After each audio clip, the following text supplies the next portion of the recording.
உதிரி உதிரியான மட்டன் பிரியாணி பண்ணலாமா?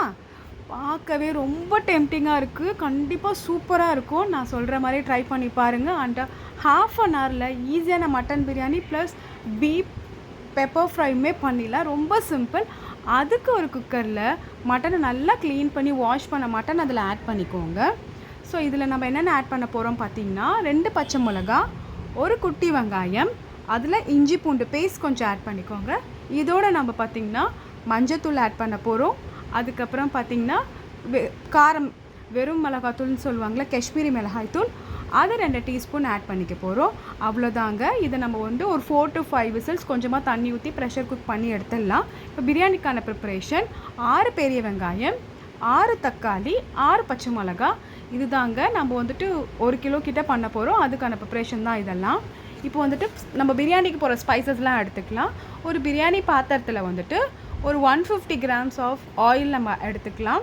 ஸோ இந்த ஆயில் நல்லா ஹீட் ஆனதுக்கப்புறம் நம்ம பிரியாணிக்கு எடுத்துகிட்டு பிரிஞ்சி அதெல்லாமே போட்டுட்டு நல்லா பொரிஞ்சதுக்கப்புறம் நம்ம கட் பண்ண வெங்காயம், பச்சை மிளகா போட்டு நல்லா ஃப்ரை பண்ணுங்கள்.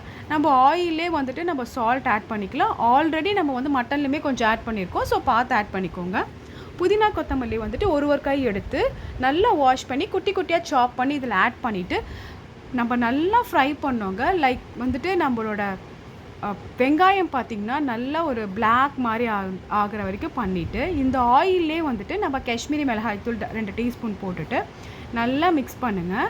இதில் நம்ம கொஞ்சமாக ஒரு 50 கிராம்ஸ் ஆஃப் கர்ட் ஆட் பண்ணிக்கலாம். இதிலே நம்ம 6 தக்காளி கட் பண்ணியிருந்தோம். அதையும் ஆட் பண்ணி நல்லா எண்ணெய் பிரிஞ்சு வர அளவுக்கு நல்லா இது பண்ணுங்கள்.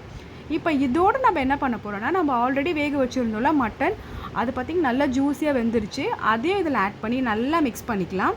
ஸோ இதில் பார்த்திங்கன்னா இந்த டம்ளரில் நான் ஒரு டம்ளர் அரிசி எடுத்துருந்தேன். சரி, 1.25 டம்ளர் நம்ம தண்ணி ஊற்ற போகிறோம்.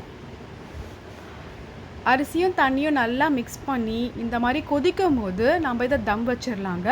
சிம்பிள் தான். அதுக்கு உங்ககிட்ட நீங்கள் யூஸ் பண்ணாத தோசை தவா இருந்துச்சுன்னா அதை வச்சுட்டு அதுக்கு மேலே நீங்கள் நம்ம பாத்திரத்தை வச்சு நல்லா டைட்டாக க்ளோஸ் பண்ணிவிட்டுங்க.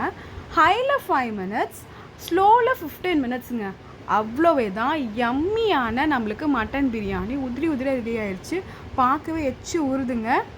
இப்போ நம்ம பீஃப் பெப்பர் ஃப்ரை பண்ணிடலாமா? அதுக்கு பீஃபை நல்லா வாஷ் பண்ணி எடுத்துக்கிட்டு குட்டி வெங்காயம் 2 ஸ்லைஸ், 2 தக்காளி, ஒரு பச்சை மிளகா, இஞ்சி பூண்டு பேஸ்ட், மஞ்சத்தூள், மிளகாத்தூள், உப்பு, வெறும் மிளகாத்தூள், இதை மட்டும் போட்டு நல்லா ஒரு 5 to 6 விசில் வச்சுக்கலாம்.